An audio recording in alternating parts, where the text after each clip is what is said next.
We should always respect your body first before doing endurance sport. So running is not bad for your joints. It is running in bad form that is bad for your joints. तर सगळ्यात महत्त्वाचं म्हणजे आपल्याला आपले limitations कळले पाहिजे.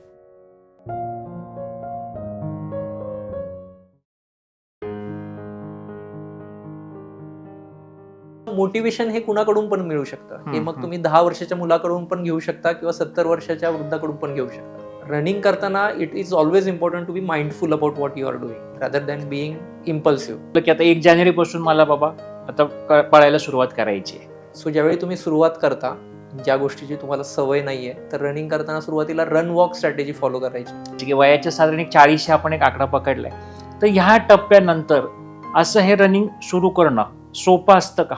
पहिली गोष्ट म्हणजे तुम्ही स्वतःला 25 वर्षाच्या मुलाबरोबर कम्पेअर करू शकत नाही 40 नंतर. किमतींवरनं लोक ठरवतात की ह्याच्याकडे 10,000चा शूज आहे म्हणून हा असा पळतोय, तर हे मॅटर करतं का खरंच?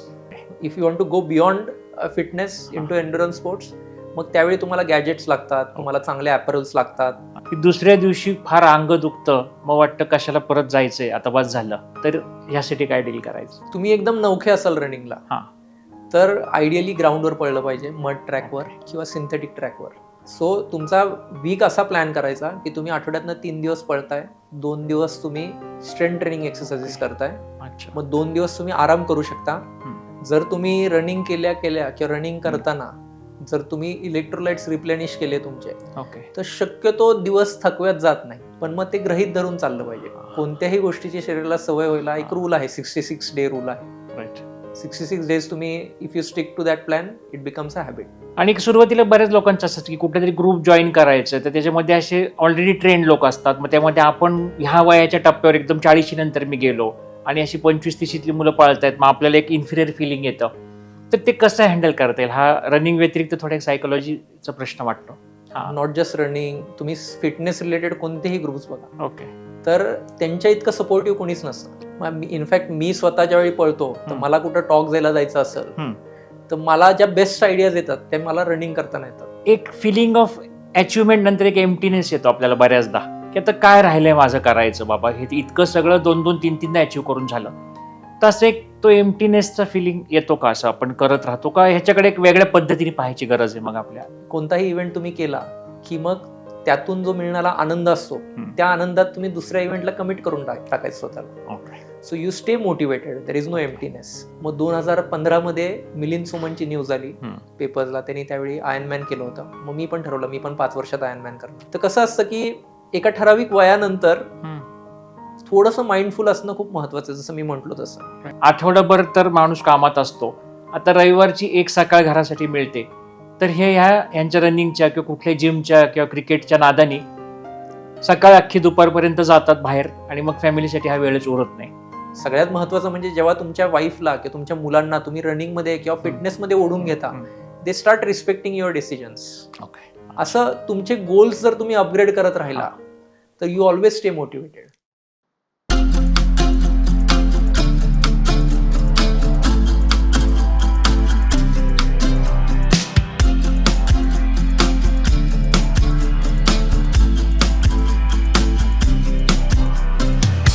नमस्कार. जगण्यातील काहीच्या एका नव्या आणि ह्या वर्षाच्या शेवटच्या एपिसोडमध्ये तुम्हा सर्वांचं मनापासून स्वागत. गेल्या 1 वर्षामध्ये आपला आता हा 52वा एपिसोड असेल 2025 मधला, आणि या वर्षभरामध्ये आपण वेगवेगळे आजार, ते आजार होऊ नये म्हणून घेण्याची काळजी आणि त्यावर वेगवेगळ्या तज्ज्ञांची मतं, असे बरेच एपिसोड केले. दिवाळीनंतर शक्यतो या वर्षामध्ये आपण शेवटच्या काही भागांमध्ये शक्यतो आजार होऊच नये म्हणून काळजी घ्यावी, म्हणजे ज्याला आपण prevention is better than cure असा शब्द वापरतो, असा जास्तीत जास्त तो प्रयत्न राहिलाय. ह्यापुढे या वर्षाच्या नंतर 2026 सालचे बरेचसे एपिसोड अशाच विषयावरती कव्हर करण्याचा आपला प्रयत्न राहील. 31 डिसेंबर जवळ आलंय, त्याच्या आधीचा एक आठवडाभर साधारण एपिसोड येतोय, आणि आता नवीन वर्षाच्या डायऱ्या आल्या, नवीन वर्षाची कॅलेंडर आली, नवीन वर्षाचे प्लॅन आले. तर नवीन वर्षात काहीतरी करूयात आणि त्यातनं आपल्याला पुढचं आयुष्य आणखी छान जाईल असा आपला कायम प्रयत्न राहतो. बरेचदा त्याच्यावरती जोक येत राहतात की 5 दिवसांनी जिम रिकामे पडतात, हे पडतात. हे सगळं जोक म्हणून एका बाजूला ठीक असतं. आयुष्यातल्या कुठल्या तरी एका टप्प्यावरती आपल्याला आयुष्याकडे एक त्रयस्थपणे बघण्याची गरज येते असं मला नेहमी वाटतं. कारण जनरली असं असतं की नवीन वर्षाची लिस्ट करताना आपली काय असते, जनरली आपण काय सोडणार ह्याच्यावर आपला भर असतो, आपण काय पकडणार ह्याच्यावर आपला जोर खूप कमी असतो. कारण सोडणं हे त्यातल्या त्यात सोयीचं आणि आपल्याला कमी जबाबदारी देणारी गोष्ट असते. एखादी अकाउंटेबिलिटी घेणं म्हणजे एखादी गोष्टीची जबाबदारी घेऊन ती गोष्ट पार पाडणं आणि त्या गोष्टीला 2-3 विटनेस आपल्यासोबत ठेवणं, हे थोडंसं अवघड काम असतं. पण थोडीशी चॅलेंज घेत घेत आपण जेव्हा आयुष्याचा काही विचार करायला सुरुवात करतो, तेव्हा नक्कीच आयुष्य ओव्हरऑल त्याचा एक आपल्यावरती पॉझिटिव्ह इम्पॅक्ट होतो. तर हा आजचा एपिसोड त्याच दृष्टीने मुद्दाम आपण वर्षाच्या शेवटचा एपिसोड म्हणून ठेवला आहे, की आपण ह्या नवीन काही गोष्टी ज्या पकडायच्या आहेत त्यामध्ये हा पकडण्यासाठीचा एक एपिसोड असं त्याला म्हणता येईल. आणि मुख्य गोष्ट अशी असते की जेव्हा आपण वयाच्या एका टप्प्यानंतर येतो, म्हणजे टॉपिकच आजचा असा आहे की समजा 40 नंतरचा माझा आता हा प्रवास जो आहे, त्यानंतर आपण हा एपिसोड जरा जास्त पद्धतीने डिझाईन केला आहे. कारण शक्यतो आपल्या ह्या चॅनलवरती, आपल्या पॉडकास्टवरती सिनियर लोक जास्त प्रमाणामध्ये आहेत, असा साधारण आमचा अभ्यास आहे. तर जेव्हा आपण वयाच्या एका टप्प्यानंतर ठरवतो की आता मला माझ्या हेल्थकडे लक्ष देणं गरजेचं आहे, मला काहीतरी रोजच्या ॲक्टिव्हिटीमध्ये सहभाग करून घेणं गरजेचं आहे, तर काय करता येईल?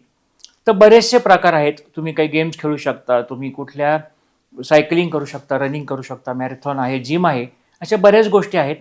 आजचा आपला जो विषय आहे तो आपण एक त्यासाठी रनिंग असं ज्याला आपण म्हणतो सर्वसाधारणपणे, की मॅरेथॉन पळणं, रनिंगचं ट्रेनिंग घेणं असे शब्द वापरतो, त्या अनुषंगाने आजचा एपिसोड आहे आणि त्याविषयी आपण चर्चा करणार आहोत. बऱ्याचदा ह्याविषयी म्हणजे मी स्वतः एक हा वाईट उदाहरण म्हणता येईल हेल्थच्या बाबतीमधलं स्वतःच्या दृष्टीने. कारण जेव्हा जेव्हा माझे मित्र सांगतात की आम्ही इतकं मॅरेथॉन पळतो 40, 50, 60 किलोमीटर, तेव्हा माझं एक नेहमी जोक म्हणून वाक्य असतं, अरे बापरे, आम्ही कार एवढी ड्रायव्हिंग केली तरी आम्हाला कंटाळून जातो, तुम्ही पळता कसे काय इतकं? तर कुठेतरी ह्या गोष्टीला गांभीर्याने बघण्याची गरज आहे असं मला स्वतःलाही वाटायला लागलं आणि त्या दृष्टीने आजचा एपिसोड. आणि यामध्ये जास्तीत जास्त शास्त्रीय पद्धतीने जी उत्तरे आपल्यातली मिळतील असा आमचा प्रयास राहील. आणि ह्या एपिसोडमध्ये तुम्ही जर काही मोटिवेशन घेतलं तर एक नक्की लक्षात ठेवा की आपल्या पूर्ण डॉक्टरांचा सल्ला घेऊन, मेडिकल आपला सर्व फिटनेस बघून यानंतरच्या कुठल्याही एक्सरसाइज किंवा रनिंग हे चालू करण्याचा विचार करा. डॉक्टर योगेश सातव हे नाव माझ्या मते बऱ्याच जणांच्या परिचयामध्ये आहे, कारण की एक स्वतः मोटिवेशन म्हणून या माणसाकडे बरेच लोक पाहतात. म्हणजे माझ्याहून 10 वर्ष लहान असलेली व्यक्ती आहे, पण माझ्याहून 10 वर्ष मोठे असलेले अनेक लोक ज्यांना गुरु मानतात असे व्यक्तिमत्व आहे. माझे बरेचसे कॉलेजचे मित्र, डॉक्टर मित्र, यांना आयुष्यामध्ये 10 किलोमीटर काय 10 मीटर पळण्याची सुद्धा सवय नव्हती. अशा सर्व लोकांना ह्या माणसांनी पळतं केलं आहे असं म्हणायला हरकत नाही. आणि हेच आपले आजचे गेस्ट आहेत. व्यवसायाने पेडियाट्रिशियन म्हणजे बालरोग तज्ज्ञ असं म्हणतो, असे ते व्यवसायाने आहेत आणि हडपसर येथे कार्यरत आहेत. तर आज आपल्या ह्या स्टुडिओमध्ये आपण त्यांना भेटूया आणि या एपिसोड नंतर आपण पुढच्या वर्षी आणखी नव्या पद्धतीने आपले पॉडकास्ट चालू राहतील. तर hello Yogesh sir, hello sir. आमच्या जगण्यातील काही तुमचं मनापासून स्वागत. मी डॉक्टर योगेश सातव. मी पिडियाट्रिशियन आहे बाय प्रोफेशन आणि माझी प्रॅक्टिस हडपसरमध्ये आहे, पुणे. मी 2-3 हॉस्पिटल्सला अटॅच्ड आहे तिथं. पण practice paediatrician as a paediatrician practice व्यतिरिक्त मी एन्ड्युरन्स स्पोर्ट्समध्ये आहे. मी मल्टिपल मॅरेथॉन्स केलेले आहेत, अल्ट्रा मॅरेथॉन्स केलेले आहेत आणि आयर्नमॅन पण केलेले आहेत. आत्तापर्यंत साधारण 2015 जी माझी जर्नी चालू झाली तेव्हापासून मी 8 फुल मॅरेथॉन रेसेस कम्पीट केल्या आहेत. त्यात माझं सर्वात फास्ट टायमिंग म्हणजे 2 तास 59 मिनिट होतं. मी 2 वेळा कॉम्रेड्स अल्ट्रा मॅरेथॉन ही साऊथ आफ्रिकेत होणारी 90 किलोमीटर अल्ट्रा मॅरेथॉन 2 वेळा धावली आहे. त्यावेळी दोन्ही वेळी मी भारतातून 3rd फास्टेस्ट इंडियन होतो. या व्यतिरिक्त मी 2 वेळा आयर्नमॅन केलेला आहे, फुल आयर्नमॅन, आणि 3 वेळा हाफ आयर्नमॅन. मी टीम रनोलिक्स नावाचा एक ग्रुप आहे, ज्यात 350 पेक्षा जास्त मेंबर्स आहेत फ्रॉम ऑल ओव्हर इंडिया. त्या ग्रुपची मेंटॉरशिप करतो आणि ॲज अ कोच म्हणून त्या ग्रुपमध्ये मी running as a sports and triathlons याबद्दल लोकांना मार्गदर्शन करतो. तर खरंच म्हणजे आम्ही म्हणलं तसं ऐकून सुद्धा दम लागण्या इतपत तुमचा हा सर्व जर्नी आहे आणि नक्कीच तुम्ही मोटिवेशन म्हणून ह्या सर्व खूप लोक त्याच्याकडे पाहतात. पण जो विषय आता सुरुवात आपल्याला करायची की वयाच्या साधारण 40 आपण एक आकडा पकडलाय, तर ह्या टप्प्यानंतर असं हे रनिंग सुरू करणं सोपं असतं का? कारण जनरली यावेळी आपलं एक मोटिवेशन कमी झालेलं असतं, बऱ्याचदा शरीराला अजिबातच सवय राहिलेली नसते. तर हे कसं सुरुवात करणं अपेक्षित असतं? रनिंग बेसिकली खूप आयुष्याच्या सुरुवातीलाच आपण शिकतो. ते शिकवावं लागत नाही. लहान मुलाला जसं चालायला शिकवावं लागत नाही. ते एक साधारण 14-15 महिन्याला चालायला शिकतात. साधारण 2 वर्षाचे झाल्यानंतर ते पळायला शिकतात. आणि एकदा ते पळायला लागले की मग शाळा, कॉलेजपर्यंत ते पळत राहतात. प्रॉब्लेम हा चालू होतो कॉलेज नंतर, ज्यावेळी आपल्याला नोकरी लागते किंवा आपण आपल्या बाकीच्या गोष्टींमध्ये व्यस्त होऊन जातो, कामाच्या गोष्टींमध्ये. मोस्टली डेस्क जॉबवाले लोक वगैरे असतात, ते मग त्यांना रनिंगचा विसर पडतो. त्यामुळं काही काळ गॅप घेतल्यानंतर, एकदा सेटल झाल्यानंतर ज्यावेळी तुम्ही परत रनिंग चालू करता, त्यावेळी ती काय अशी खूप वेगळी गोष्ट आहे असं नाही. ही गोष्ट तुम्हाला ऑलरेडी येते, फक्त त्याचा विसर पडलेला आहे. तुम्ही एकदा चालू केली की ती तुम्हाला एकदम इझिली जमू शकते. पण दुसरी गोष्ट बऱ्याचदा अशी असते की याची सुरुवात कशी करायला पाहिजे. जर आता मला ठरलं की आता 1 जानेवारीपासून मला बाबा आता पळायला सुरुवात करायची आहे, तर ही सुरुवात कशी केली पाहिजे करताना? सुरुवात करताना, कोणतीही गोष्ट सुरुवात करताना तुम्ही थोडंसं पेशन्स ठेवणं खूप गरजेचं आहे. रनिंग हा इम्पॅक्ट स्पोर्ट आहे. तुम्ही ज्यावेळी रनिंग करता तेव्हा तुमच्या सांध्यांवर, जॉईंट्सवर वगैरे, मसल्सवर थोडासा प्रेशर जास्त येतो. सो ज्यावेळी तुम्ही सुरुवात करता, ज्या गोष्टीची तुम्हाला सवय नाहीये, तर रनिंग करताना सुरुवातीला रन वॉक स्ट्रॅटेजी फॉलो करायची. म्हणजे उदाहरण देतो, 1 मिनिट रन, 1 मिनिट वॉक. साधारण ऑलमोस्ट सगळ्या लोकांना एवढा स्टॅमिना तर असतोच नक्की. मग तुम्ही पहिल्या दिवशी जर 20 मिनिट केलं तर 1 दिवस गॅप घ्यायचा. नंतर तिसऱ्या दिवशी परत, म्हणजे दिवसात रनिंग केलं पाहिजे आयडियली नवीन लोकांनी. मग दुसऱ्या दिवशी 20चं 25 करायचं. मग 25चं तुम्ही अजून 2 दिवस थांबून मग तुम्ही ते 30 पर्यंत नेऊ शकता. सो असं करत करत ज्यावेळी तुम्हाला असं वाटतं की मी रन वॉक इझिली करू शकतो, मग तुमचे रनिंग इंटरव्हल्स वाढवायचे आणि वॉकिंग इंटरव्हल कमी करायचा. आणि इव्हेंच्युअली तुम्ही अशा स्टेजला पोहोचताय ज्यावेळी तुम्ही 30 मिनिट आरामात पळू शकता किंवा त्यापेक्षाही जास्त पळू शकता. तर अशी सुरुवात केलेली कधी योग्य आहे.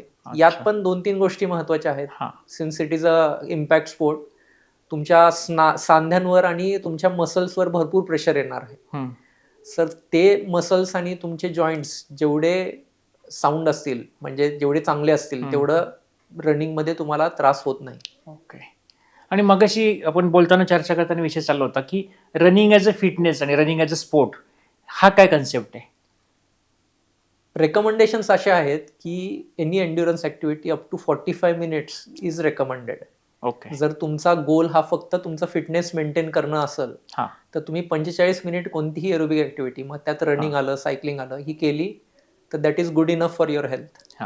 रनिंग ॲज अ स्पोर्टमध्ये रनिंगमध्ये भरपूर प्रकार येतात. एक येतं sprinting, 100 metre, 200 metre, 400 metre, that comes under sprinting.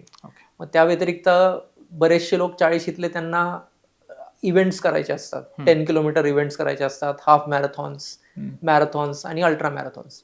So running as a fitness, you only need to run 45 minutes, that's more than enough for you. But तुम्ही जेव्हा स्पोर्ट्स करता तेव्हा तुम्ही त्याच्या बियॉन्ड जाता. मग त्याचे वेगळे चॅलेंजेस आहेत. आणि आता आमच्या प्रेक्षकांचे मी बरेचसे प्रश्न विचारतात. ते एक बेसिक जे प्रश्नांचे असतात त्यातले एक पहिला प्रश्न आला असा की रनिंग सुरू करायचं तर त्यासाठी काय काय गोष्टी पाहिजेत? तर रनिंग सगळ्यात सिम्पल स्पोर्ट्स आहे. तर रनिंग सुरुवातीला तुम्हाला तर फक्त शूज लागतात आणि प्रॉपर ॲपरल. तुम्ही ज्यावेळी ॲडव्हान्स रनर होता, जसं तुम्ही म्हटला रनिंग ॲज अ फिटनेस करायचं असेल तुम्हाला, तर तुम्हाला फक्त शूज लागतात. पण जेव्हा तुम्ही रनिंग ॲज अ स्पोर्ट्स करता त्यावेळी तुम्हाला त्यातल्या बऱ्याचशा गोष्टी लागतात ज्यांनी तुम्हाला रनिंग ट्रॅक करता येतं. For example trackers, fitness trackers. मग त्या तुम्हाला लाईट वेट क्लोथ्स लागतात, ज्यांनी तुमचं परफॉर्मन्स इम्प्रूव्ह होतं वगैरे. So for fitness only shoes are okay. If you want to go beyond fitness into endurance sports, मग त्यावेळी तुम्हाला गॅजेट्स लागतात, तुम्हाला चांगले ॲपरल्स लागतात. पण शूजचाच एक बऱ्याचदा बेसिक प्रश्न असतो की आता मला एक फिटनेस म्हणूनच करायचंय, तर कुठलं शूज? म्हणजे बऱ्याचदा तर आमच्यासारख्या लोकांना ना त्यातलं कळत नाही. त्या किमतींवरनं लोक ठरवतात की ह्याच्याकडे 10,000चा शूज आहे म्हणून हा असा पळतोय. तर हे मॅटर करतं का खरंच? आणि जर सुरुवात करायची तर साधारण किती किमतीचं किंवा काय त्याच्यामध्ये असावेत शूज मधले क्वालिफिकेशन त्याचे? रनिंग शूज म्हणून एक प्रकार आहे. जे आता आजकाल जे स्पोर्ट्स शूज मिळतात त्यात तुम्हाला वेगळ्या स्पोर्ट्सचे वेगळे शूज मिळतात. बॅडमिंटनचे वेगळे असतात, ट्रेनिंगचे वेगळे असतात. ट्रेनिंग म्हणजे जे जिम वगैरे करतात त्यांना लो ड्रॉप शूज असतात. रनिंगचे सहसा शूज असे असतात हा की त्यांच्या हीलची हाईट जी असते ती हाय असते आणि तुमच्या टोजला जो हाईट असते ती थोडी लोअर लेवलला असते. त्याला आपण हिल टू टो ड्रॉप म्हणतो. अच्छा तर रनिंगचे शूज हे mostly 6 to 10 mm heel to toe drop वाले मिळतात. ओके तर प्रेफरेबली ते घ्यावे. हा आता त्यात कसं आहे की ॲडव्हान्सेसनुसार तुम्हाला शूजच्या किमती बदलत राहतात. तर एकदम बेसिक रनिंग करायचं असेल, तुम्ही बेसिक रनिंगचा 1000 रुपयाचा शू घेतला तरी त्यांनी तुम्ही रनिंग करू शकता. हम्म. पण कसं असतं की तो शूज घातल्यानंतर हम्म.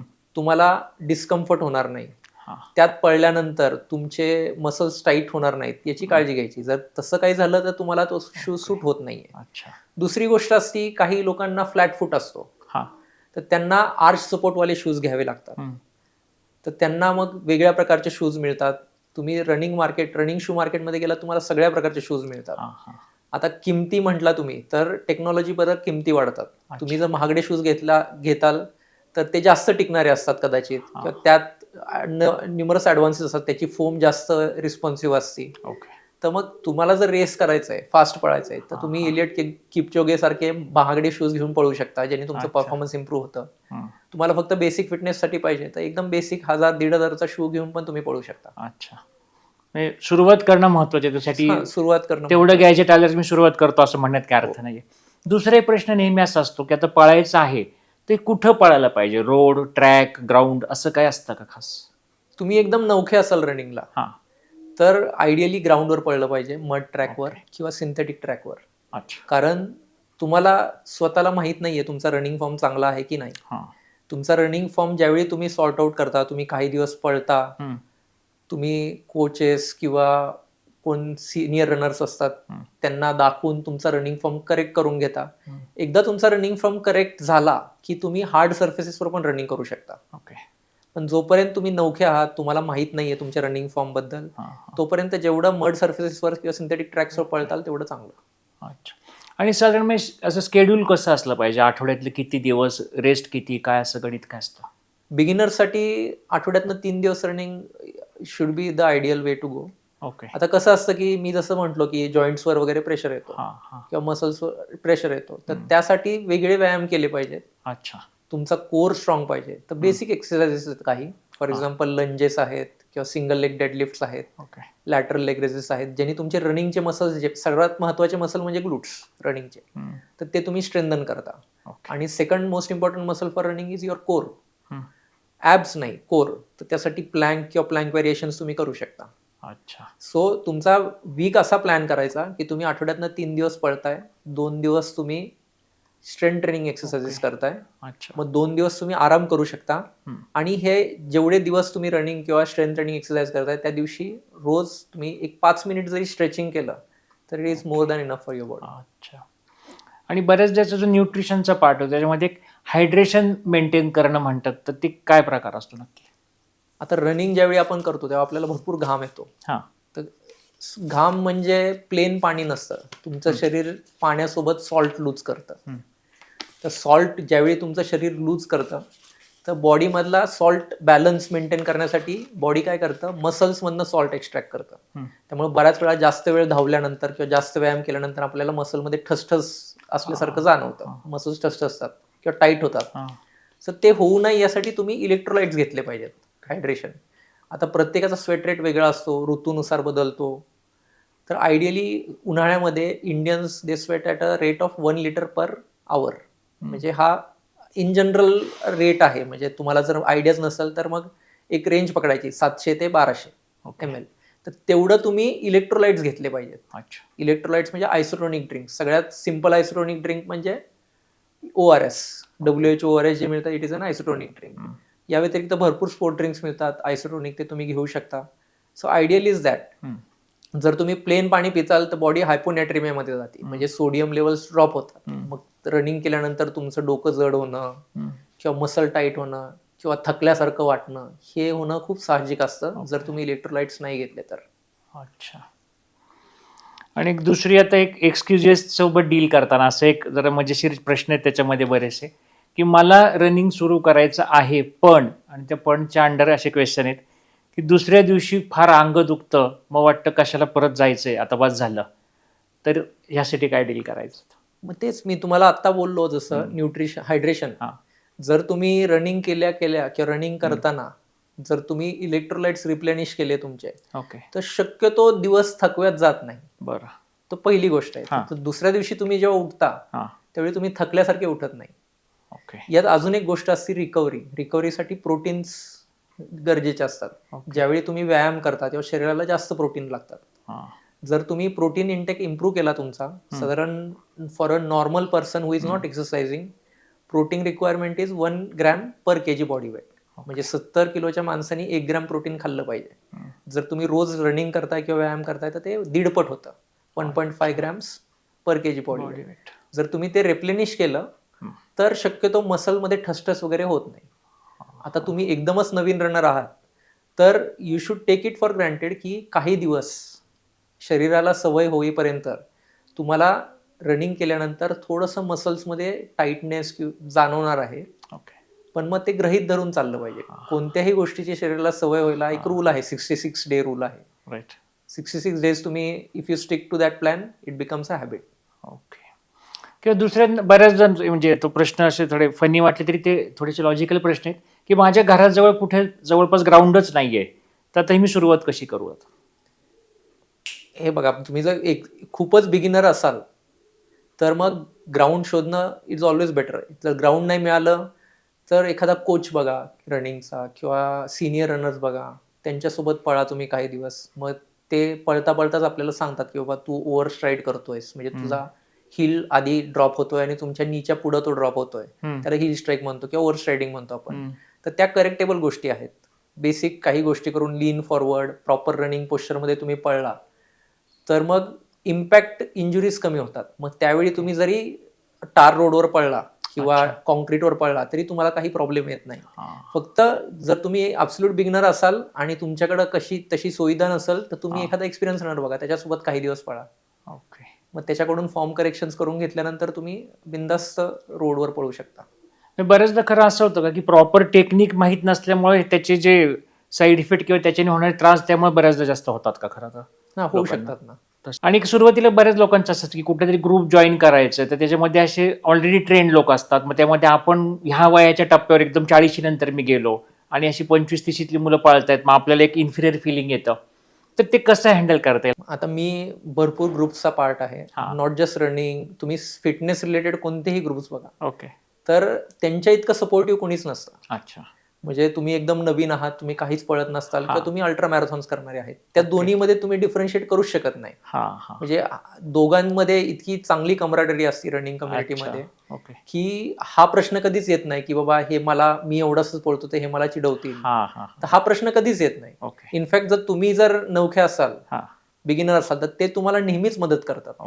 खूपच रेअरली असं होतं की, पण ते एक्सेप्शन्स असतात सगळीकडे असतो. पण मग जर तुम्हाला वाटलंच की कोणतरी आपल्याला चिडवतंय, so it's time to move on. Okay. So you find another running group. आणि फार महत्वाचा विषय असतो, कारण बऱ्याच लोक काही पण ज्यांना ऑलरेडी नकोच असतं ते अशी कारणं शोधत असतात की मी काय एखाद्या ठिकाणी जाणं बंद केलं. बऱ्याचदा दुसरं म्हणजे रनिंग ह्याच एका भागामध्ये नाही, कुठेही आपण 40ला समजा विषय आता चालू केलाय, तिथं 25चे मुलं आहेत, 20तली मुलं आहेत, तर त्यांच्या बरोबरीने कित्येकदा आपल्याला ते कम्पीट करण्याचा एक मोह व्हायला सुरुवात होते. जिम मध्ये आपण पाहतो किंवा अशा रनिंग मध्ये पाहतो. तर हा मोह टाळावा का आपण त्याला मोटिवेशन म्हणून घ्यायला हवं? 2 गोष्टी आहेत यात. पहिली गोष्ट म्हणजे तुम्ही स्वतःला 25 वर्षाच्या मुलाबरोबर कम्पेअर करू शकत नाही 40 नंतर. त्यांची फिजिओलॉजी टोटली डिफरंट असते, ते फ्रेश असतात, त्यांच्या मसल्सचं जे कंडिशनिंग असतं ते वेगळं असतं.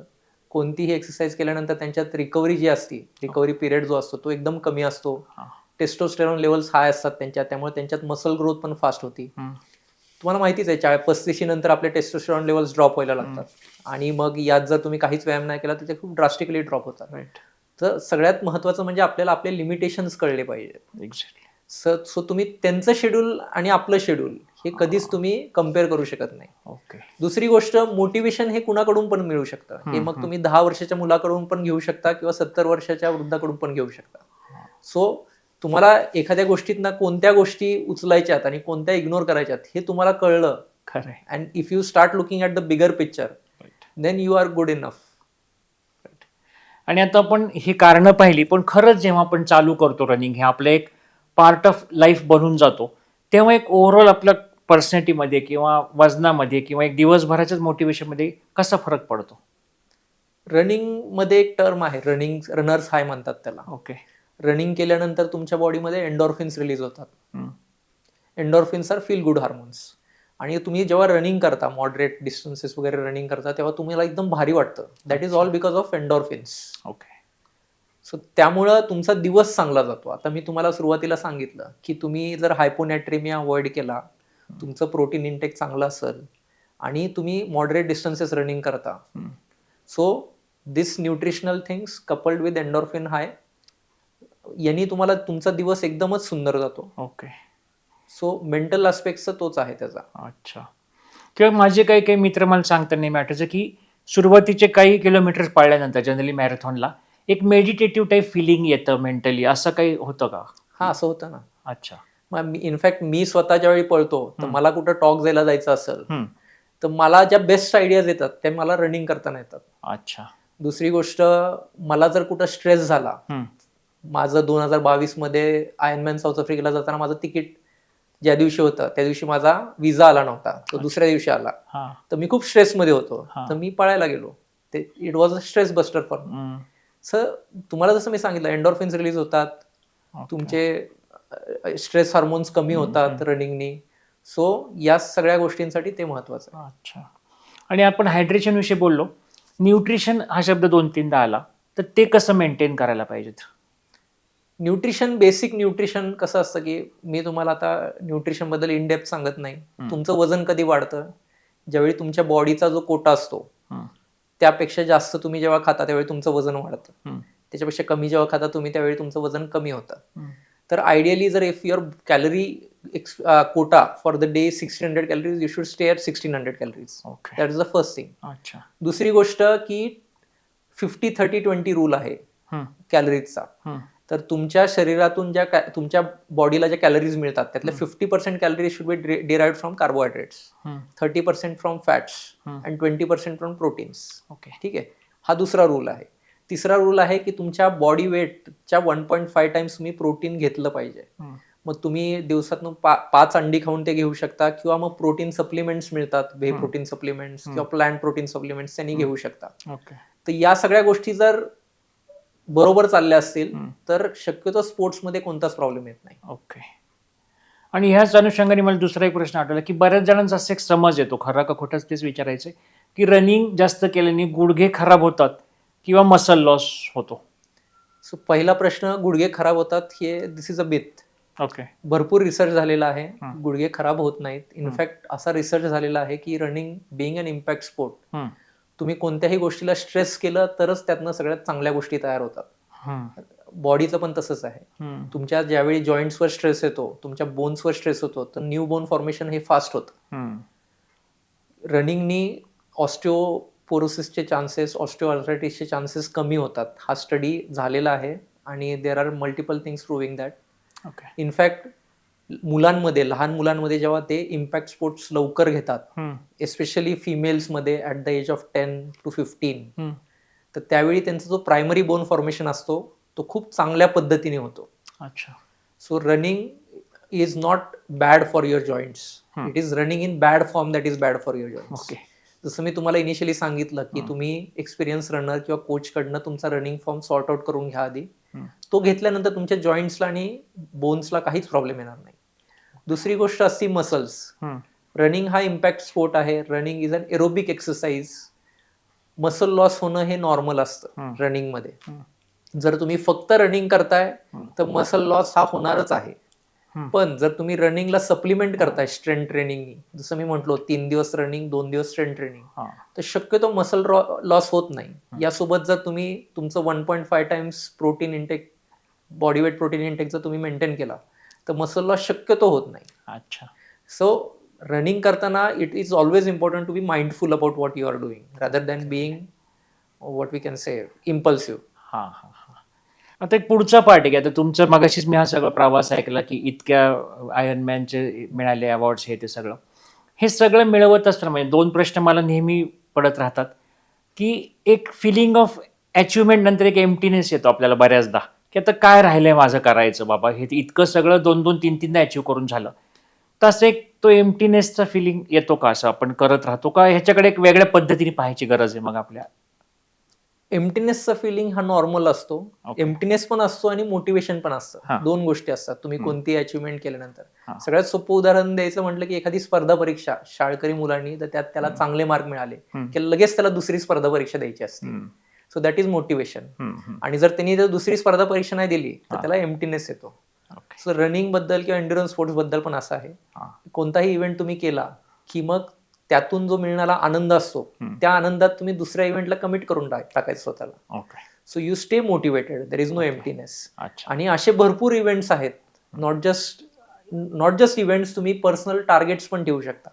म्हणजे मी ज्यावेळी रनिंग चालू केलं तेव्हा माझा फक्त गोल होता वेट लॉस. अच्छा. मग वेट लॉसचा गोल हा चेंज झाला, it change to running a good half marathon. Half marathon पडल्यानंतर मी म्हटलं आता मला फुल मॅरेथॉन करायची आहे. मग 2015 मध्ये मिलिंद सोमनची न्यूज आली पेपर्सला, त्यांनी त्यावेळी आयर्नमॅन केलं होतं. मग मी पण ठरवलं मी पण 5 वर्षात आयर्नमॅन करणार. मला स्विमिंग तर येत नव्हतं, पण मग 2019 मध्ये स्विमिंग शिकलो आणि 2019 मध्ये मी पहिलं हाफ आयर्न केलं. मग त्याच्या पलीकडे काय, आता ब्रेस्ट स्ट्रोक तर येत होतं स्विमिंग, मग मी फ्री स्टाईल शिकायचा ध्यास घेतला. आणि मग फ्री स्टाईल शिकून 2022 मध्ये मी फुल आयर्नमॅन केलं. मग आता फुल आयर्नमॅन 2 वेळा केल्यानंतर म्हटलं आता पुढं काय करायचं, मग कॉम्रेड्स केलं, which is 90 kilometre ultra marathon. मग आता कॉम्रेड्स केल्यानंतर काय, कॉम्रेड्समध्ये 7.5 तासाच्या आत कम्प्लीट केल्यानंतर तुम्हाला वेगळं मेडल मिळतं. मग ते करण्याचा ध्यास ठेवला. असं तुमचे गोल्स जर तुम्ही अपग्रेड करत राहिला तर you always stay motivated. And this is a never ending thing. किंवा मग दुसऱ्यांना मोटिवेट करणं, this is also a thing that can keep you on your toes. Right. थोडक्यात खरं एक तर अट्टहास करू नये, हे सगळं नॅचरल प्रोसेस म्हणून पाहावं, किंवा आपल्या वाढत जाणाऱ्या वयाचा आदर पण ठेवत हे सगळं करावं, असा प्रवास पण आहे विषय. हो आहे ना. आता कसं असतं की आपण जर 40 मध्ये रनिंग चालू करतो आणि आपण 10-15 वर्ष काहीच व्यायाम केलेला नाहीये, तर आपल्या शरीरात काही इरिव्हर्सिबल चेंजेस झालेले असतात, मसल्समध्ये, तुमच्या ओव्हरऑल फिजिओलॉजीमध्ये, हार्टमध्ये. तेव्हा we should always respect your body first before doing endurance sport. Sir मी सगळ्यांना, माझ्या ग्रुपमधल्या लोकांना मी नेहमी सांगतो, दरवर्षी तुम्ही एक मेडिकल चेकअप करून घ्या, रुटीन मेडिकल चेकअप, ज्यात ब्लड टेस्ट असतात, तुमचे vitamin D levels, haemoglobin levels या चेक केल्या पाहिजेत. त्या व्यतिरिक्त काही अजून पॅरामीटर्स असतात, लिपिड्स वगैरे म्हणा किंवा थायरॉइड लेवल्स म्हणा, या रुटीनली चेक केल्या पाहिजेत. दुसरी गोष्ट की एक बेसलाईन 5 वर्षातनं एकदा म्हणा तुमचं 2D इको आणि TMT ही टेस्ट केली पाहिजे 40s नंतर. तुम्ही ECG एक केला पाहिजे, तुमचा ब्लड प्रेशर मॉनिटर केला पाहिजे रेग्युलरली. जर तुम्हाला यात काही प्रॉब्लेम्स आढळले तर तुम्ही ऍडव्हान्स टेस्ट करू शकता, ज्यात थोड्याशा इन्व्हेजिव्ह असतात, फॉर एक्झाम्पल CT, करोनरी अँजिओ वगैरे. तर कसं असतं की एका ठराविक वयानंतर थोडंसं माइंडफुल असणं खूप महत्वाचं, जसं मी म्हटलो तसं. आणि ज्यावेळी तुम्ही या सर्व टेस्ट करता त्यावेळी तुमच्या शरीराला पण आधार मिळतो, मनाला पण आधार मिळतो की आपण जे करतोय ते योग्य करतोय. एक्झॅक्टली. पण हे लोकांना माहिती असणं ह्या निमित्ताने म्हणजे मला फार महत्वाचा मुद्दा वाटला, की हे बऱ्याचदा माहीत नसतं कित्येकांना, आणि मग काहीतरी बऱ्याचदा मिसहॅप होतात किंवा काहीतरी इंजुरी होऊन बसते. फॅमिलीवरती बऱ्याचदा असं एक मी तक्रार ऐकली आमच्या मित्रांच्या, अनेक बायकांच्या, असायचं की आठवडाभर तर माणूस कामात असतो, आता रविवारची एक सकाळ घरासाठी मिळते, तर ह्यांच्या रनिंगच्या किंवा कुठल्या जिमच्या किंवा क्रिकेटच्या नादानी सकाळ अख्खी दुपारपर्यंत जातात बाहेर, आणि मग फॅमिलीसाठी हा वेळच उरत नाही. तर ह्या तक्रारीला आहे का हँडल करण्यासाठी काही उपाय? पहिलं मी क्रिकेट बद्दल बोलणार नाही, कारण क्रिकेट खेळायला लागला माणूस तर दिवस जातो. रनिंग तुम्ही जर 1 तास रनिंग करत असाल तर घरचे उठायच्या आधी पण तुम्ही रनिंग करू शकता. ही पहिली गोष्ट. दुसरी गोष्ट, जर फॅमिली तुमची सारखीच तक्रार करत असेल तर एखाद्या इव्हेंटला त्यांना रजिस्टर करा. बरं. कोणत्या इव्हेंटला तुम्ही त्यांना जर रजिस्टर केलं तर तिथं जो पॉझिटिव्ह ॲटमॉस्फिअर असतो तर त्यात ते जर स्वतः गेले तर त्यांच्यात पण चेंजेस होतात. दुसरं, रनिंग तुमच्या फॅमिलीनी पण केली तर त्यांची पण फिटनेस इम्प्रूव्ह होणार आहे. Eventually fitness is more important, your health is more important. So त्यांनी जर रनिंग घेतलं तर ते तुम्हाला त्रास देणं किंवा तुमच्या मागं किरकिर करणं वगैरे बंद करतील. यात अजून एक गोष्ट असते, फॅमिलीला टाइम देणं. जर तुम्हाला असं वाटत असेल की मला आठवड्यात एकदा सुट्टी मिळते आणि रविवारी मला कुठेतरी बाहेर जायचंय, पण मी ते रनिंगमुळे जाऊ शकत नाही, तर तुमचं रनिंग तुम्ही शनिवारीच करून घ्यायचं, म्हणजे रविवारी पूर्ण दिवस तुम्हाला फॅमिलीला देता येतो. या सर्व गोष्टी आहेत. सगळ्यात महत्वाचं म्हणजे जेव्हा तुमच्या वाईफला किंवा तुमच्या मुलांना तुम्ही रनिंगमध्ये किंवा फिटनेसमध्ये ओढून घेता, they start respecting your decisions. आणि दुसरं मला तर खरं बोलता बोलता सुचला विषय की वर्षभरामध्ये भरपूर मॅरेथॉनचे इव्हेंट सध्या सगळीकडे चालू असतात. तर ह्याचं एक असं काही लॉजिक गणित आहे का की एखाद्या माणसासाठी वर्षातनं इतक्या मॅरेथॉन पळणं हे त्याच्या ओव्हरऑल दृष्टीने चांगलं आहे असं काही? त्याला असा बेसिक रूल नाहीये काहीच. अच्छा, हां. पण मग आयडियली कसं असतं की सगळे इव्हेंट्स होत आहेत म्हणून आपण सगळ्या इव्हेंट्समध्ये रेसच केलं पाहिजे असं नाही. Okay. So there is a difference between racing an event and running an event. अच्छा. रेसिंग म्हणजे तुम्ही ऑल आउट तुमचा फुल हां. 100% क्षमतेने पळता. हं. आणि रनिंग अँड इव्हेंट म्हणजे तुम्ही तुमच्या ट्रेनिंग प्लॅनमध्ये जो रन आहे तो त्या इव्हेंटला करता. ठीक आहे. सर बेसिक थंब रूल आहे की ideally one should not run amateur runner. बघा we are not professionals. Amateur रनरनी वर्षातनं एक पेक्षा जास्त फुल मॅरेथॉन पडली नाही पाहिजे, रेस नाही केली पाहिजे. ओके. आणि ultra marathon is an easy run. So माझा रूल असा आहे की एक फुल मॅरेथॉन वर्षातनं एकदा आणि एक अल्ट्रा मॅरेथॉन. दुसरं हाफ मॅरेथॉन्स जे असतात 21 किलोमीटर, तर त्या तुम्ही 2-3 महिन्यातनं एकदा जस्ट आपली फिटनेस चेक करण्यासाठी करू शकता. सो बेसिक थंब रूल असा आहे की if you are in to marathons और ultra marathons, 1 full marathon a year and 3 to 4 half marathons a year. Okay. That's more than enough. तुम्ही जर प्रोफेशनल्सला बघताल तर प्रोफेशनल्स पण 2 पेक्षा जास्त फुल मॅरेथॉन्स पळत नाहीत वर्षभरात. तर ह्या सगळ्या गोष्टी बऱ्याचशा गोष्टी क्लिअर झाल्या, काही गोष्टी बोलता बोलता सुचत गेल्या. तर या सगळ्यात एक शेवट म्हणून आपण त्याला एक टेक अवे मेसेज म्हणून फॉर अपकमिंग रनर्स असं काय सांगता येईल? So if you are in to 40s, so 40s मध्ये असाल तर पहिल्यांदा तुमचं सगळं वर्कअप करून घ्या, हेल्थ पॅरामीटर्स. ओके. मग त्यात तुम्ही बेसिक ब्लड टेस्ट करू शकता, जसं मी तुम्हाला म्हटलं 2D इको करू शकता. आणि यात काही प्रॉब्लेम आढळलेच तर तुम्ही पुढच्या हायर टेस्ट करू शकता. पण यात काही प्रॉब्लेम नसतील तर दुसरी असती weight loss. Running impact sport आहे. तुमचं वजन जेवढं कमी राहील तेवढं तुमच्या जॉईंट्सवर इम्पॅक्ट कमी राहील, तेवढं तुम्हाला पळण्यात आराम राहील. तिसरी गोष्ट असती की ज्यावेळी तुम्ही रनिंग चालू करता तर तुमची मसल कंडिशनिंग चांगली पाहिजे. तर त्यासाठी आठवड्यातनं 2 ते 3 दिवस डेडिकेटेड स्ट्रेंथ ट्रेनिंगसाठी दिले पाहिजेत. Okay. Not just strength training, तुम्ही वेट्स लिफ्ट केले तर अजून चांगलं. इनफॅक्ट असा रिसर्च आहे की जे लोक वेट्स लिफ्ट करतात त्यांच्यामध्ये ऑस्टोपोरोसिस होण्याचे चान्सेस कमी असतात, especially ladies. So 3 days off running, 3 days off weight lifting is good for your health. मग एक दिवस जो आरामाचा असतो त्या दिवशी पूर्ण आराम घ्यायचा. अच्छा. आणि stretching should be daily thing. म्हणजे आपण डेली झोपताना एक 5 मिनिट स्ट्रेचेस जरी केले तरी तुम्हाला झोप पण चांगली लागते आणि तुमची मसल हेल्थ पण चांगली राहते. ओके. तर एक खूप चांगल्या पॉझिटिव्ह नोटवरती आपण आताचा विषय त्यातनं बेसिकली मला काय वाटलं या सगळ्या चर्चेमधनं की ट्रेनिंगची गरज बऱ्याचदा असते. हा आपल्याला एक सबकॉन्शियस हा थॉटच नसतो आपल्यामध्ये बऱ्याचदा. कोणाचं तरी काहीतरी पाहून एखादी ॲक्टिव्हिटी स्टार्ट करायची, ती नॉन सायंटिफिक वेनी केल्यानंतर त्याच्यातले ड्रॉबॅक्स मग शोधून त्या ॲक्टिव्हिटीलाच ब्लेम करत राहायचं आणि आणखी स्वतःच्या आळशीपणाला कव्हर करत राहणं हा एक जनरली ट्रेंड दिसतो. पण एक चांगला ट्रेनर असेल आणि एक चांगला मोटिवेशन करणारा ग्रुप असेल तर नक्कीच कुठल्याही वयाच्या टप्प्यावरती आणि आपल्या मर्यादांची जाणीव ठेवून वाढत्या वयाच्या, हा एक मुद्दा चांगला कव्हर झाला. तर ह्या सर्व गोष्टीमधनं नक्कीच नवीन वर्षाचा एक संकल्प म्हणून बऱ्याच लोकांना यातनं नक्कीच मोटिवेशन मिळेल. आजच्या एपिसोडमधनं आपण ह्या सगळ्या गप्पा मारल्या. हा हेतूच असा होता की नवीन वर्षाचे रिझोल्युशन जे आपण करतो त्यामध्ये फिजिकल हेल्थ हा एक महत्त्वाचा मुद्दा आपण ह्या 2026 सालच्या निमित्ताने, आपल्या ह्या एपिसोडच्या निमित्ताने सर्वांनी हा अंमलात आणण्याचा प्रयत्न करूया.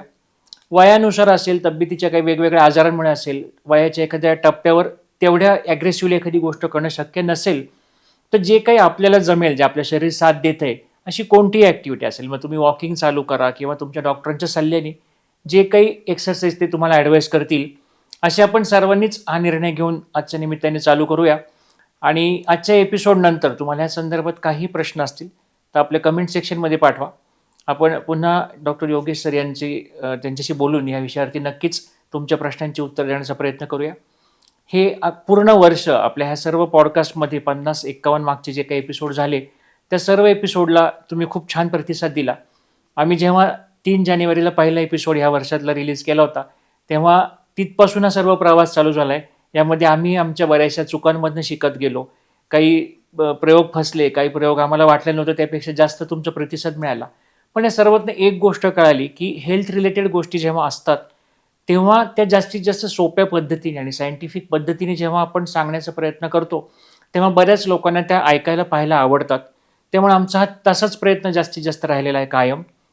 यापुढे तो प्रयत्न तसाच राहील आणि तुमची साथ ह्यामध्ये पुढच्या वर्षी पण अशीच राहील ही नक्कीच खात्री आहे. आणि आमच्या टीमतर्फे तुम्हा सर्वांना नववर्षाच्या शुभेच्छा. आणि शेवट एकच सांगायचा राहिला विषय, की खूप लोक एपिसोड्स पाहत आहेत, पण चॅनल सबस्क्राईब करायचं आहे हे अजून कित्येकांच्या कदाचित लक्षात येत नाही किंवा तो माहीत नाही प्रकार चॅनल सबस्क्राईब करणं काय असतं. तर ते नक्की करा आणि पुन्हा भेटूया आपल्या अशाच एका नव्या गेस्टबरोबर, एका नव्या विषयाला घेऊन आणि नव्या वर्षामध्ये. थँक्यू. थँक्यू. थँक्यू.